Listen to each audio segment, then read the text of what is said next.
siwezi nikasema moja kwa moja mpenzi anasomeshwa au hasomeshwi. Inawezekana inafeli kwa sababu umetanguliza mguu mmoja. Actually, you didn't give yourself the whole of yourself in that. Ndio maana mnajinyonga. Mtu unamsomesha huko kuanzia sekondari, anaenda chuo, anakutana na watu tofauti. Mbona wanakuambia amekutana na soulmate wake. Yo, the gentleman, Sabrut Baraka, this is Deep Dive. It's your boy Venture, welcome to Deep Dive. Je, mpenzi anasomeshwa? Karibu Venus. Kwa upande wangu naweza nikasema ni 50-50. Siwezi nikasema moja kwa moja mpenzi anasomeshwa au hasomeshwi. Inategemeana kwanza na aina ya relationship yenu imefikia stage gani. Kama mpo kwenye courtship, I can say yes, unaweza kumsomesha when it's needed, lakini sio lazima kwamba ni guarantee kwamba yale ni majukumu yangu ya kumsomesha, kwa sababu tumeshuhudia watu wengi wamewasomesha wapenzi wao, wengine wamewasomesha mpaka kuanzia kindergarten mpaka chuo kikuu, lakini kuna breakup. Sisi tunaona breakup zinakuwepo, si ndio? Yes, nadhani hata wewe pia recently niliona moja ilikuwa ina trend ya mbaba sasa anaenda kwenye ubabu ameuza nyumba 3 kusomesha Gen Z alafu ameachwa. Iko wapi sasa hivi? So kwa mimi hapa ukiniambia kwamba mpenzi anasomeshwa au hasomeshwi, yani anasomeshwa au hasomeshwi, I can say 50-50. Kwanza ni yani nitakutoa kile kiasi ambacho najua hapa yani haitaniumiza. Umeona kwa sababu we know watu wanabadilika bana. Mtu unamsomesha huko kuanzia sekondari, anaenda chuo, anakutana na watu tofauti. Umeona wanakuambia amekutana na soulmate wake. Umeona so kwangu mimi naweza nikasema ni 50-50. So siwezi nikajigarantii sana kwamba mimi nitamsomesha mpenzi wangu au sitamsomesha mpenzi wangu. Venus, tupe 50 ya kwanza. Unatupa 50 ya negative, unatupa 50 ya positive. 50 ya positive ni kwamba kwa mtu ambaye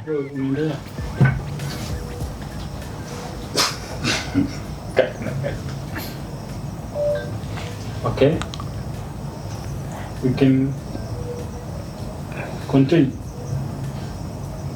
Okay, 50 ya pili, let's go. 50 ya upande wa positive nasema ukimsomesha pia unakuwa umeisaidia jamii, umemsaidia familia kwa ujumla, kwa sababu kwa wewe hata kuwa tegemezi kwa wewe. So unajua tumeplan kujenga familia. Kwa tumeplan kujenga familia, kwa mwisho wa siku hata zile distribution ya majukumu katika familia yetu na pia unaweza kuyabeba kama baba pia. Kwa tukirudi kwenye 50 yako ya kwanza ni kwamba unaweka percentage kwamba huyu anaweza kuwa mguu ndani mguu nje. Hiyo lazima mzee. Okay. Yani sikwambii uingie kichwa, yani sikushauri kabisa uingie kichwa eti umsomeshe mtu ambaye ni mpenzi wako hata mjafunga ndoa. Yeah. Okay. Kwa wewe vipi? Okay, mimi naweza kusema mimi naweza kumsomesha. Kwa upande wangu naweza kusema kwamba naweza kumsomesha. Mimi nikiwa kwenye relationship, I'm willing to go beyond. Okay, ndio ile ndio maana mnapata heartbreak kubwa sana mnalia. Sasa mambo haya ya kijinga. Yes, heartbreak zipo, lakini napenda kuwa vulnerable nikiingia kwenye mahusiano. Ile first time nampa mtu thamani, part of my heart. Napenda kuwa vulnerable, ila kiharibu ndo naanza kutengeneza shell ya kujiprotect, naanza kujilinda, naanza kuwa, lakini kabla hajaharibu huwa napenda kumpa nafasi. So naweza kumsomesha kabisa na nisitegemee anything in return, hata kama haitakuwa, lakini for the moment tulikuwepo nitafanya kwa upendo na of course niko na mtu wakati huo nampenda, natamani nimuone anafika mbali, bila kuweka expectations kwamba labda tutafimachua kufikia ndoa au kufanya nini. Na siku zote kwenye mahusiano kinachoumiza anayekuumiza sio yule mpenzi wako, kinachokuumiza ni zile expectations zako ambazo uliziweka kwake. Na lazima nikwambie atakuacha, you expected. Lazima niweke expectation kwa sababu yule ni mtu wangu, kwamba ni my future wife maybe. Lazima niwe na expectation kwake, kwa sababu nisipokuwa na expectation siwezi kufanya kile. Kama una expectations kwako huyu, umemwekezea expectation ni your future wife, kwa nini utaki kumsomesha? No, sijasema sitaki kumsomesha. Yaani narudi kwa ile point yako ambayo ulisema nitaenda beyond, kwamba kila kitu ambacho nitakitoa hakitaniumiza, kwamba okay, mwisho wa siku leo amekuja kwamba I found my soulmate, nimefika chuo nianze ku regret kwamba ningejua ningefanya vitu vyangu ningefanyaje. No, hicho ndo sitaki. Nimesema I will do to my best. That means wewe ukiingia kwenye hiyo relationship inawezekana inafeli kwa sababu umetanguliza mguu mmoja. Actually haijafeli. Yes, haijafeli, lakini inaweza isimachue kufikia hiyo married au yeye akapata soulmate kwa sababu wewe ulitanguliza mguu mmoja. You didn't give yourself the whole of yourself in that. Ndio maana mnajinyonga.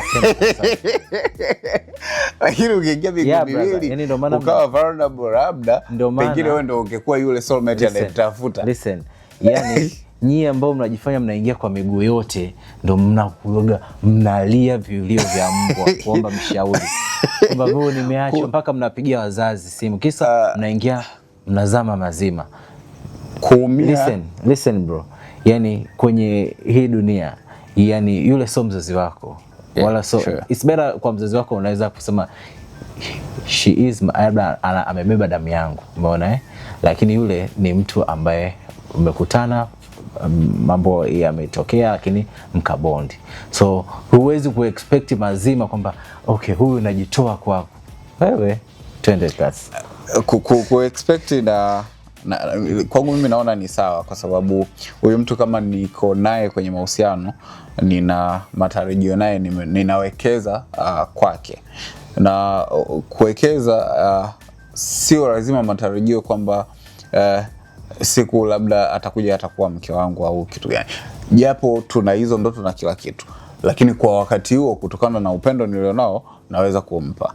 Sawa, naweza kumpa. Na ikitokea imefail, sawa, well and good, tunaangalia namna nyingine, na hata atakayekuja still nitampa nafasi ambayo yeye alikuwa nayo. Usije ukanilaumu baadaye. Huyo ndo mimi. I got you.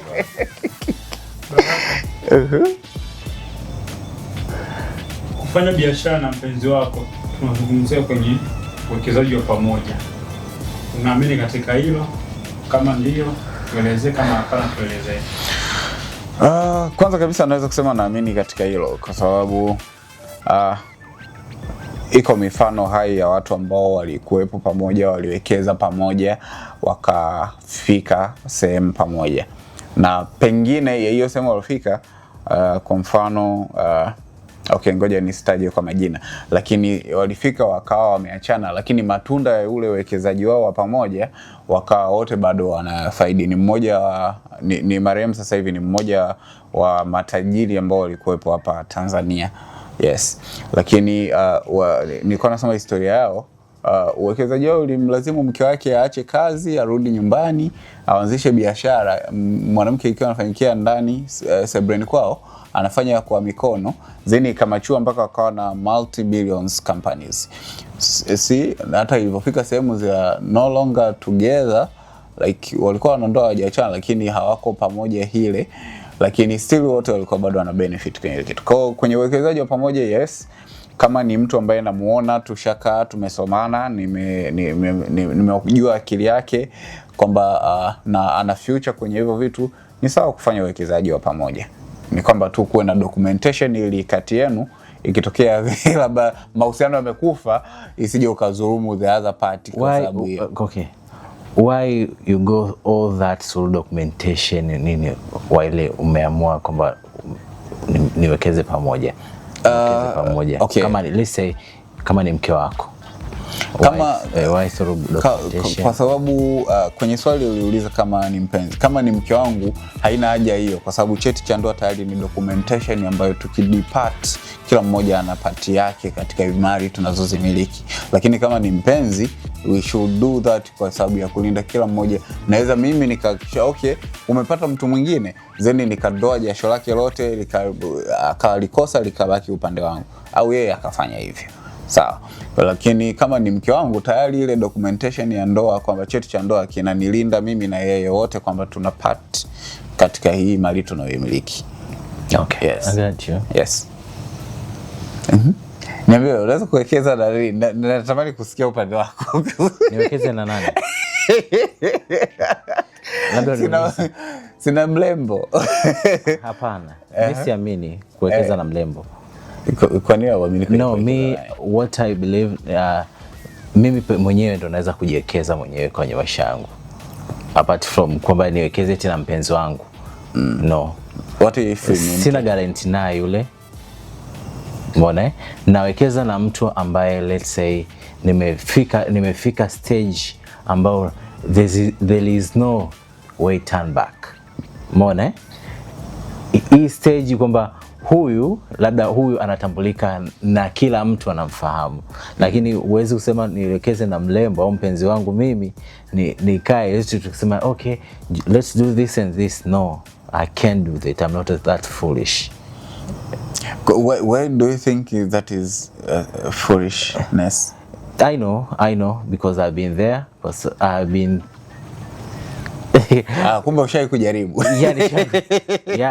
Okay. That's why naongea experience. Naongea kutoka kulingana na experience, kwa sababu nishai kuwa huko, nishaipita hiyo stage. Let's say mnakuwa, mimi naweza nikaa na capital. Umeona naweza nikaa na capital amount kadhaa, then namshirikisha yule mpenzi wangu kwamba bana mimi nataka tufungue biashara let's say ya mgahawa. Umeona tufungue biashara ya mgahawa. The moment navo invest hela yangu pale, mimi mind you kwamba mimi naweza nikaa labda na other stuff to do, lakini namwambia namuassist yule abaki kama assistance he got me. Ana follow up, yani aisimamie biashara. By the way, mwisho wa siku akishajipata, yani kashajipata pale, yani bwana niko busy na kazi. Yani ashajipata tayari, kwa sababu anakamata hela, mnajeuri, anapata customer tofauti. Umeona kwa wale ndio wanakuwa wanampa kiburi. Kwa mimi binafsi yangu mimi siwezi kuinvest pamoja na mpenzi wangu. Hauoni kwamba kwa sababu anajijua yeye ni msimamizi wa biashara na sio mmiliki wa biashara, hawezi kuweka nguvu zake 100%, na kishaona biashara yeye ameisimamia imekuwa, anajua yeye ndo ana mtaji wa wateja, rahisi kukuendesha? No. Lakini ingekuwa na yeye mind you, sio capital yangu peke yangu ambayo ilifanya ile kazi, ni mimi na yeye, japo mimi percent yangu labda nisema ilikuwa ni kubwa kidogo kuliko yeye. Alitoa amount, nilitoa amount, then tukafanya kazi, lakini mwisho wa siku vice versa. Umeona? So I don't believe. Na unahisi experience moja ambayo umepitia na mtu mmoja ni sahihi kuitumia kwenye experience na mtu ambaye uko naye sasa hivi? Experience na mtu aliyepita kuitumia kwenye mtu it's a lesson to learn. So naishi kulingana na hiyo. Okay. Yeah. Okay. Hiyo kwa philosophy yako. Yeah, philosophy yangu actually. Hiyo philosophy yangu. Okay, sawa. Next question. Ambayo ndio swali la mwisho nafikiri. La mwisho? Maswali mawili ya mwisho. Hujatulia wewe. Kujadiliana trauma na mpenzi wako. Trauma zako unazopitia. Ni sahihi au ni za wako binafsi? Kwa upande wangu mimi naweza nikasema ni sahihi. Kujadiliana zile trauma ambazo nazipitia na mpenzi wangu. Kwanza ile itanipa mimi relief. Umeona? Kwa sababu when I'm passing through difficulties, hakuna kitu ambacho kina comfort zaidi kama kumwambia yule mtu wako wa karibu.